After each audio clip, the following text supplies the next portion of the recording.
Sam, I was wanting to ask you about the tight ends. I know in fall camp that was maybe a big question mark. How do you feel like those guys have done? And maybe you could just say something about each guy, how you think they've done. I think they're doing a really good job. We actually on our good tape yesterday, we actually showed Hudson. And he took a couple of really nice shots from the guys at A&M and gave the ball to the official, got up, went to his alignment and assignment, and went on about his business. That's a redshirt freshman, and he's getting tougher. He's getting better. Blake Kern, I think, has done a nice job as well. Caught a very important pass down to about the 1 or 2 yard line against A&M, doing a better job blocking. Both of them have, obviously, we can improve, and they know it, but they're working awful hard. I've been very happy with those two guys. Obviously, Blake Kern is probably 3 on the depth chart. Or, excuse me, Blaine Toll is probably 3 on the depth chart right now. Not getting him quite as much reps as we anticipated, but he's doing a nice job on special teams. Hutch? Yeah, Sam, I was wondering how have you adjusted the practice schedule this week with the players being off on Tuesday for the election? Well, we came in, we got home nice and early at 2:30 in the morning, but look on the bright side, we gained an hour. And so we were obviously much fresher than we would have been if we lost an hour. And we came right back up here as a coaching staff, graded the tape, met, did everything that we normally do, except we practiced last night. So we started our meetings at 4:30 and we practiced, which would we call it a Monday practice. We practiced last night. It went very well. We were ready for that practice because in our off week, we started with Tennessee. We wanted to have that practice ready to go because we knew they weren't going to play. They were off. So we had all the film that they have shown this year. And we had we did not put pads on last night. I didn't want to do it back to back, but we'll be full pads today and Wednesday. And after the day we get past today, we'll go back to, that will be off tomorrow, but Wednesday will be Wednesday, Thursday will be Thursday, Friday, and so forth. Tom? Hey, Sam, I had a couple things I wanted to ask. First, an overview of Tennessee, just kind of a scouting report on those guys. Second, your relationship with Jim Chaney, when it started, why did y'all hit it off, and how often y'all communicate these days? Well, Jim and I were both – I actually signed as well, but Jim Chaney's a Central Missouri State mule, and I signed with Central Missouri State too. We both graduated – he looks much older than I do, but we both graduated the same year in high school. And so I've known him, we both recruited St. Louis at different times, and we'd get together and go out and obviously go eat. So I got to know him, and I went to the convention. We'd gotten fired at North Carolina, and I saw him.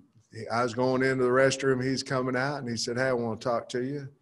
Said, "Hey, we're going to lose our line coach. You'd like to come work with me at Tennessee?" I did. Enjoyed it. At the end of that year, we got fired. Jim and I were fortunate enough to come to the University of Arkansas, and we spent, I think, 2 years together. Jim left, went to Pittsburgh. Then when I got the job at Georgia, he and I reunited there at Georgia, and he was there three of my 4 years at Georgia, and then he left and went to Tennessee. I coached at Tennessee, obviously, and had a wonderful year that year I was at Tennessee. As far as they go, offensively, they have a very talented offensive line, a huge offensive line. They have a really good back in Gray. Actually, they have two with him and Chandler. And Garantino is as a veteran guy. He's played in 39 games there at Tennessee, so a veteran quarterback. Palmer is one of their elite receivers that they have, along with Jones and Keaton. On defense, they're an SEC-looking defense. They're big, their front three.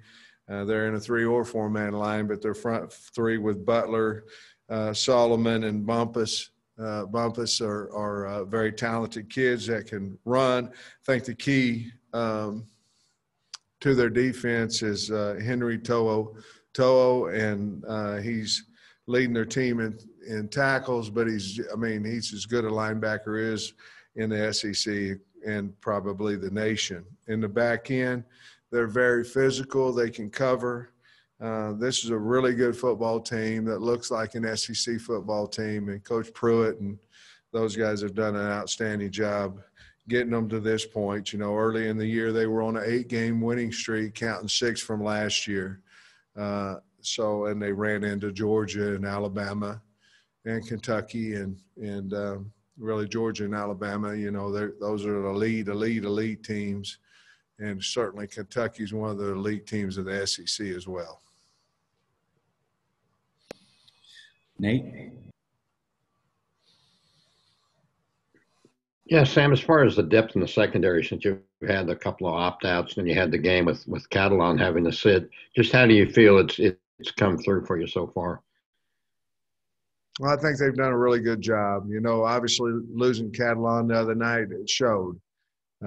We had certainly practiced without him and those things of that nature, but he's probably as important as anybody we have on the defense. And he had been playing really well, and just unfortunate situation that he wasn't able to play in the rest of the second quarter and the second half. But he's very valuable back there. We learned a lesson there about,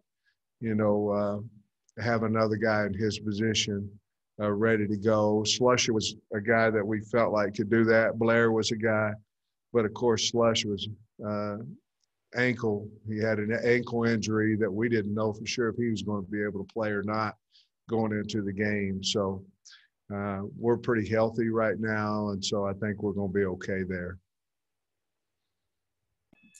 Trey Biddy?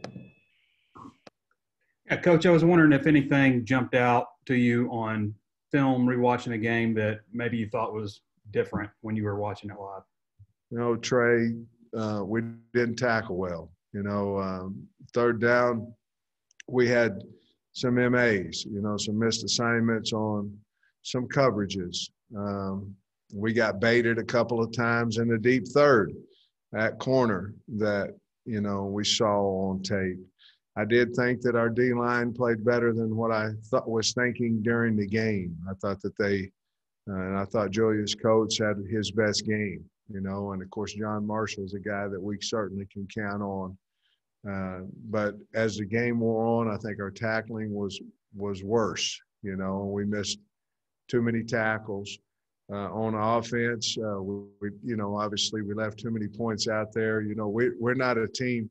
We have to win first down. If we get behind the sticks, we have a hard time of converting first downs at that point. And certainly our red zone offense was not up to standard, and we've got to score 7 instead of attempting 3 when we get down close and when we get in field goal range.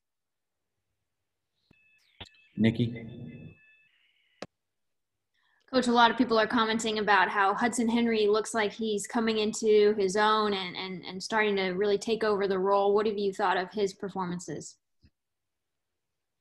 I thought he had his best performance Saturday, and I'm just talking about a physicality, toughness standpoint. Like I said earlier, he took a couple of nice shots, the best they could give him, and got the ball official, got lined up, got ready to play, was not shaken, he wasn't shook. I don't know which way you're supposed to say that, but I do know this, that, earlier in the year, that would have affected him. So he's maturing, he's growing, he understands. and he's a weapon. He's really perfect for our offense. Scotty? Hey, Coach, I'm curious if you could expound on what you see from Tennessee's pass defense. And also, Felipe's been really good on the road, but what can you do to, maybe get him into a little bit more of a rhythm at home?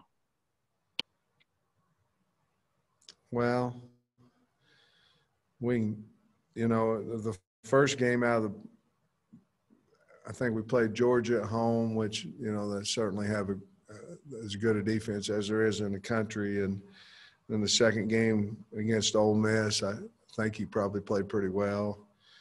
Second home game. We've been on the road 3 times and home twice. So I'm not really concerned about getting him going or anything like that. I think he's played good ball for us. Dudley?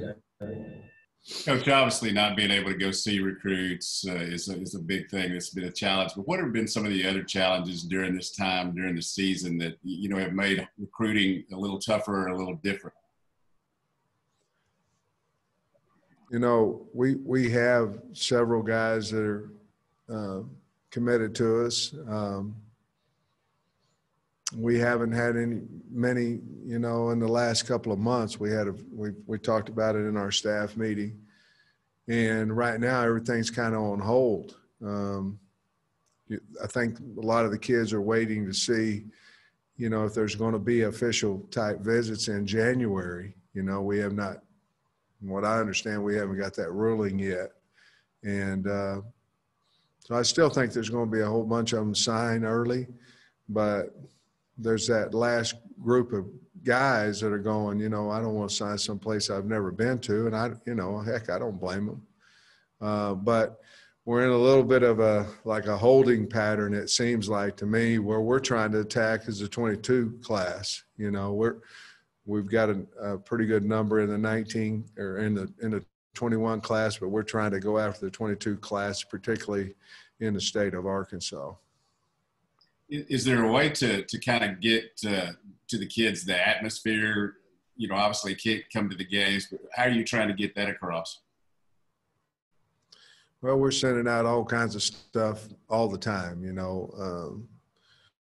trying to talk about, what we've done and who we have and awards they're getting and all this kind of stuff. But, even the atmosphere is not the atmosphere, unless you go to A&M, and then you got a pretty good atmosphere, down there. But it's hard to sell right now, to be honest with you.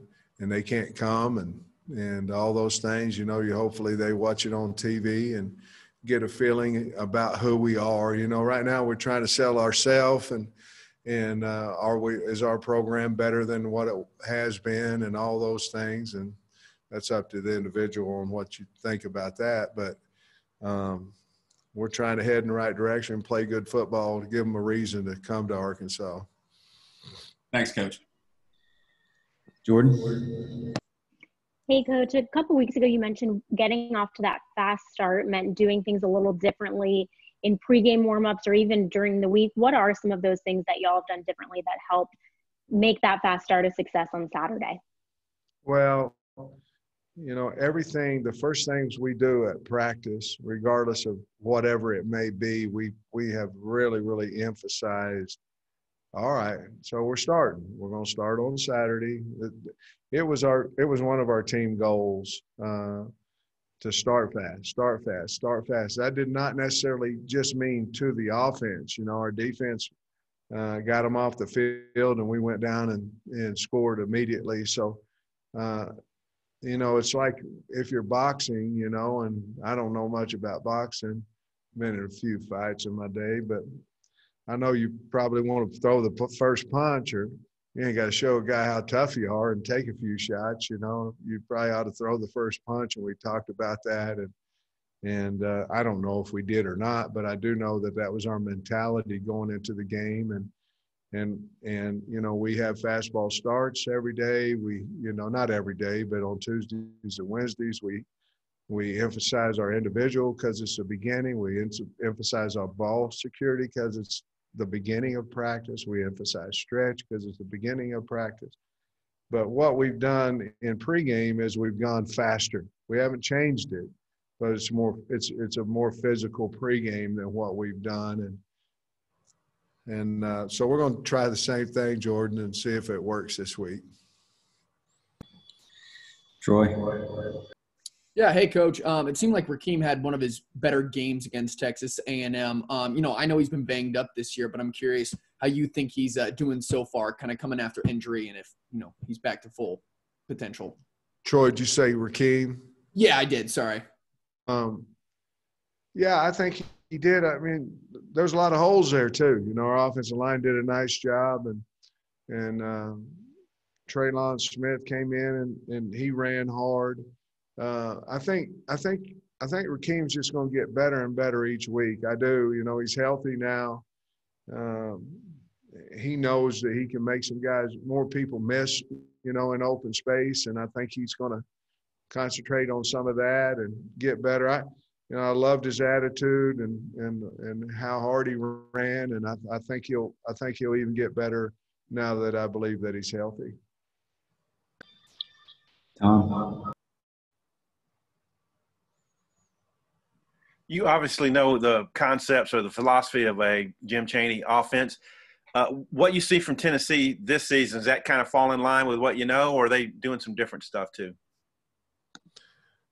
Well, Jim's an offensive line coach. I mean, Jim taught me a lot about offensive line play. And so, he wants to run the football, and he believes – I don't want to speak for him, but I've been with him 3 schools. He believes that running the football and physical play is how you win in the SEC. And so as you look at their team now, they built around that offensive line, big, physical, 5-star offensive lineman. And he's turning around and handing the football off. And if you're not able to stop him, he'll never throw a pass. I mean, he just won't. He's trying to win a game. He's trying to beat you up, and that's what he's been every place I've ever been with him. And I really don't see any difference in his philosophy watching all their games this season. Sam, I had a couple of questions. One, Dorian, how did he handle his snaps that he got this past weekend? Is he going to continue kind of getting more snaps moving forward? And then how did Bumper do in his first game back? Andrew, I don't, Dorian, I'm not going to tell you that I talked to him last night and he was very, very happy that he played. I'm not going to tell you that I felt like he was 100% ready to play, but when are you in game 5, but I'm glad that he was glad that he played, because I think it gave him some confidence, and I think it'll help him for this week. Certainly, we're going to watch him today. We did yesterday, and of course on Wednesday to see where he is physically. But I was glad he played. Excuse me. I don't think he played, like he was full speed, but I was glad he got the opportunity to play. And then you asked me about somebody else. Bumper, how did he do his first game back? Oh, Bumper? Yeah. Bump. I thought he flew around to the ball. We got to give him a little deeper in some coverages at times. We bid a little bit up on some play actions and things of that nature, but he came out of the game well, and I was glad to have him back. He's a good football player, great kid, and we need guys like that on our football team, and we need Bumper Pool, and we're glad he was back. Got time for a few more. Let me know in the chat, Bob. Hey Sam, I wanted to ask you about Jim Chaney again. So, how often do you guys talk? When was the last time you talked, and do you cut off, communication when you're playing? And you didn't go to Central Missouri, did you? Did Pittsburgh State stole your? Then how did you and Jim connect? Were you on a recruiting trip together? How'd you guys meet? I talk to Jim about once a week, and have not spoke with him this week, but not that it matters. I mean, he's not going to tell me anything. I'm certainly not telling him anything. You know, I love the guy. He's a dear friend of mine. You know, he's from Holden, Missouri, and I'm from Grove, Oklahoma, and I signed with the Mules, but they were NCAA Division II, and Pittsburgh State was NAIA Division I, and so I could get out of my signing deal or whatever. Honestly, Warrensburg, Missouri was too far from home for me. So was Pittsburgh State. It was 70 miles from my house, but I decided to go ahead and go anyway. And you know, in the coaching profession, you just meet people that you like. And I met him in recruiting. You know, he was recruiting, I was recruiting. He was at Purdue at the time. And we had both small town kids, and we had a lot of common interests. And I respected him deeply as a coach and as a man. And so we went out and had a good time and got to know each other better, and that's when it started. And then I was very fortunate that he recommended that Coach Dooley hire me at Tennessee, because you know I didn't have a job, and Tennessee's a really good place, and was able to do that, and of course come to Arkansas, which certainly was beneficial to me as you look at me now. Terry.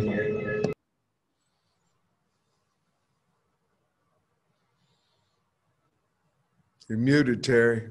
I'm sorry.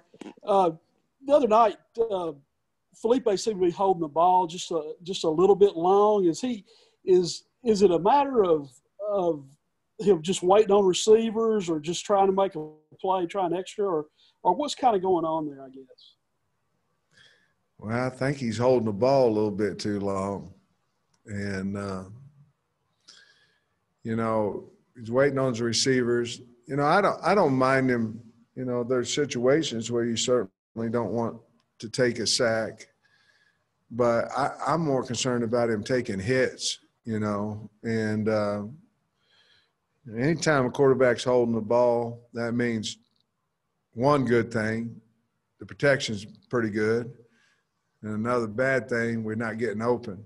And so we got to keep the protection being pretty solid, and we've got to get open, and he's got to see his reads probably a little bit faster and get rid of the ball. But I'm going to sit here and say I'm disappointed in the way he's playing, because he's playing pretty good. He's tough, and I'm not going to be too critical about him holding the ball too much, really.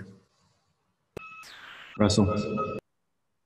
Coach, what does Jalen mean to this team as a leader on the defense? And then also, what do you tell him about that hit to where he keeps his physicality? Because obviously that's kind of been setting the tone for the defense in some of the games. Well, he has. Blair has. Joe has. But he's like I say, he's the most valuable guy we have back there. I mean, he runs it. He's aware of what teams are doing because he watches a tremendous amount of film. So does the whole secondary back there. But he's very, very, very valuable to our football team as a young man and as a player. And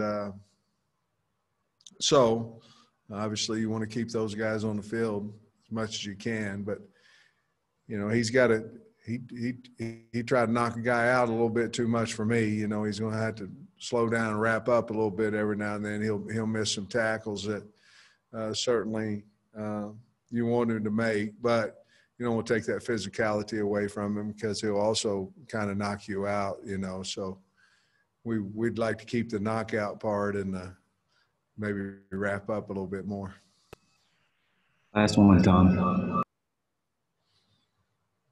Yeah, I had a question for you about Jeremy Pruitt. How much you guys have crossed paths in the past, and also what they're doing defensively. Does that kind of look like it's from the Saban tree when you look at their principles? Jeremy Pruitt is a really good person. I really like him, and you know, I didn't know him as well. He was leaving Georgia whenever I got there, and but man, what a defense they had when he was there. And you know, obviously I've had some friends work for him, work with him, and they're very complimentary about the way, you know, he treats them. But I've had some talks with him over different things, over COVID and different things of that nature. And he's just a really pleasant man. And, you know, he's a high school coach as well. So we have some common things in our background. But I'm really happy for him, and they're doing a great job over there. And I have highest respect for him. That'll wrap us up. Thanks, Coach.